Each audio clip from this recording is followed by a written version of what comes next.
ये जो प्लांट है ना यहाँ पे, इसके ऊपर हम काफ़ी दिनों से रिसर्च कर रहे हैं। ये प्लांट काफ़ी कॉमन है, इसमें कुछ नया मतलब प्लांट एज अ प्लांट कुछ नया नहीं है। इसको अजोला बोलते हैं। अजोला। तो ये साउथ इंडिया में काफ़ी होता है अजोला। नदी में, तालाब में काफ़ी बढ़ता है पर्टिकुलर सीजन में। ये अजोला जो है ना, this is suppose to be one of the first plant on earth. Okay. क्योंकि ये हायर CO2 और हायर नाइट्रोजन के ऊपर ये सरवाइव होता है। तो जब पृथ्वी का तापमान सेटल हो रहा था कई करोड़ों साल पहले, तब जो पहले प्लांट्स बने, मल्टी सेल्यूलर प्लांट्स बने, उसमें अजोला शायद था, ऐसा मानते हैं। क्योंकि क्या है, इसका आप उल्टा साइड देखोगे तो आपको थोड़ा सा एयर बबल्स दिखेंगे, वाइट पैच दिखेगा। और इसको हम अगर बायनाक्युलर के नीचे देखेंगे ना, तो ये इसके अंदर एक अजोलाई नाम का बैक्टीरिया ये होस्ट करता है। बैक्टीरिया को यहाँ पे रहने के लिए घर देता है। तो उसके बदले में इसको डायरेक्टली एयर से नाइट्रोजन मिलता है। अदरवाइज बाकी जो सारे प्लांट्स हैं उनको एयर से नाइट्रोजन लेना पॉसिबल नहीं, मिट्टी से लेना पड़ता है। तो नाइट्रोजन जो एयर में 70% है, वो पहले मिट्टी में जाएगा और फिर वो रूट्स के थ्रू प्लांट में जाएगा। तो बहुत लंबा रोड बन जाता है, वो प्रोसेस बन जाता है। इसके वजह से प्लांट्स का ग्रोथ लिमिट हो जाता है। लेकिन इसके पास ये बैक्टीरिया है, तो ये बैक्टीरिया क्या करता है, एयर से नाइट्रोजन लेता है और डायरेक्टली इसको सप्लाई करता है, और उसके बदले में ये बैक्टीरिया को रहने के लिए घर देता है। तो ये इनका सिम्बायोटिक एसोसिएशन है। इसके वजह से ये प्लांट को क्या फायदा होता है कि ये बहुत फास्ट ग्रो होता है। आप अगर कल सुबह आके देखोगे और हार्वेस्ट नहीं किया है तो ये पूरा आपको पैक दिखेगा। तो अगर इसको हम ऑप्टिमम कंडीशन प्रोवाइड करेंगे तो हर स्क्वायर मीटर में 800 ग्राम अजोला रोज बनेगा। तो बायोमास जनरेशन बहुत फास्ट है। अगर हम बाकी सारे प्लांट्स के बारे में सोचेंगे तो बहुत फास्ट है। अभी इसका हमें क्या फायदा है, इसके अंदर जो नाइट्रोजन है वो नाइट्रोजन हमें बहुत इजीली अवेलेबल हो सकता है एज अ फूड। लेकिन ये सब्जी की तरह अभी हमें हजम नहीं होता है, we can not digest it, but we can feed it to poultry, goat and animals. But again every plant has its own protection system.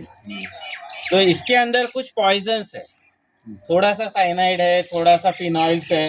तो इसके वजह से पोल्ट्री और जैसे हमें हजम नहीं होता है वैसे उनको भी तकलीफ होती है। तो इसको कुछ ट्रीटमेंट दे के उसका जो एंटी न्यूट्रिशनल फैक्टर है वो कैसे कम कर सकते हैं, इसके ऊपर हमने कुछ काम किया हुआ है। इसके कल्टीवेशन के ऊपर हमने काम किया है, और इसका यूज़ हम फार्मिंग में कैसे कर सकते हैं उसके ऊपर भी काम किया है।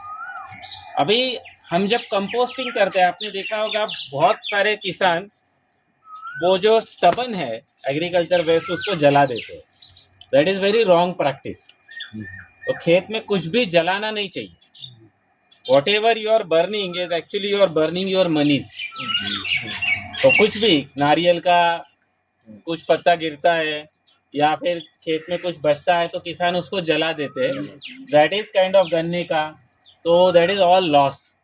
जो भी प्लांट ने फोटोसिंथेसिस करके कार्बन अंदर ले गया था, और सारा कार्बन हम उसको जला के हवा में छोड़ देते हैं। तो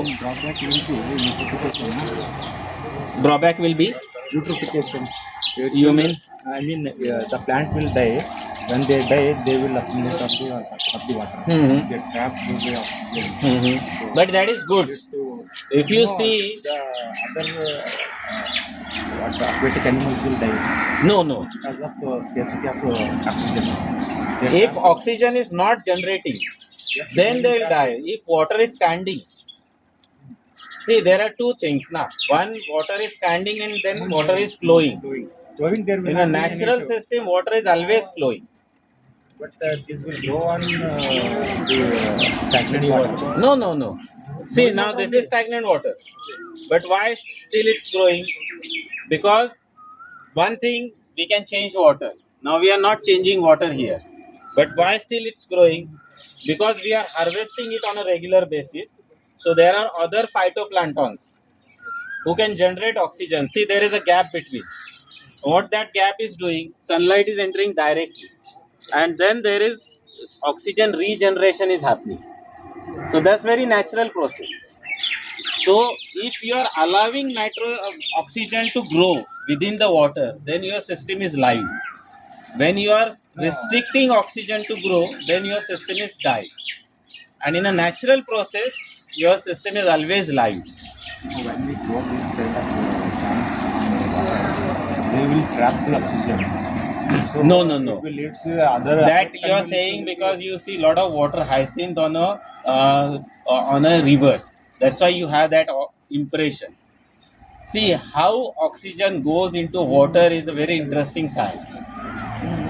There is 20% oxygen in the air. How much water, how much oxygen water can acclimate? Maximum 9 ppm. That is 9%, roughly we can say. When water is about 4%, that is 4 ppm, your water is live. When it's 2 ppm, then water is started dying. And when it's 0 ppm, then water is dead. So the plants are happy when you have around 4 ppm and above oxygen level. So whenever oxygen is above 4 ppm, then your system is good. And plant has its own mechanism to keep that oxygen above 4 ppm.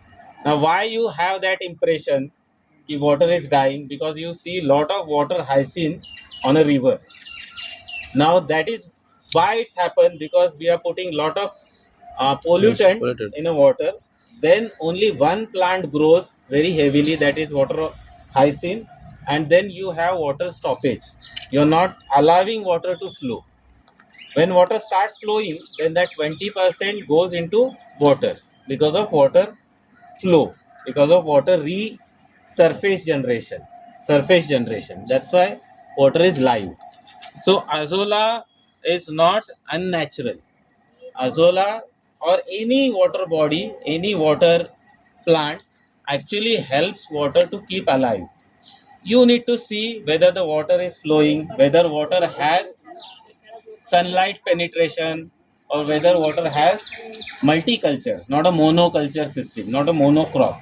So all that required to be studied. Now I was saying ki how we can use this azola smartly.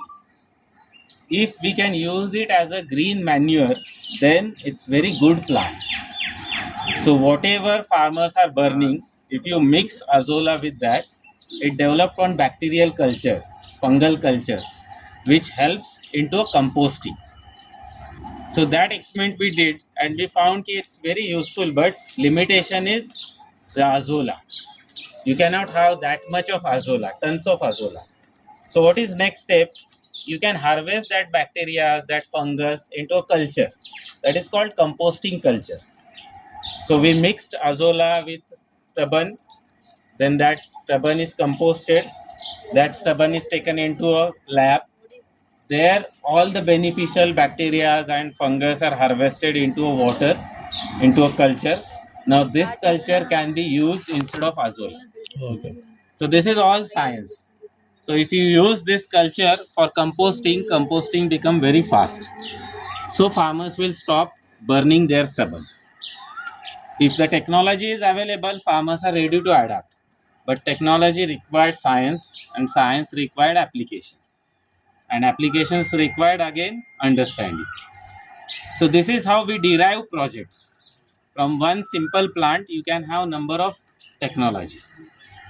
So that's why we are still cultivating, and this is seed. Farmers comes here and we sell it for 150 rupees a kg. So that is good business for us also, because farmers require this seed. It's a vegetatively propagated. Do the cows and all eat directly? They eat directly, but in a limited quantity. Poultry birds are very happy with this. They can eat up to 25%. Cows are not very happy with this because it has a very different smell, but they can eat up to 10%. But even 10% feed refreshment is also good business because it has good protein amount. So fat goes up in the milk, the cost of production goes down, and health improves because that much protein we are feeding to cow. So all that training we provide to farmers, cultivation and use. Both training we provide here for farmers. Come, we'll go.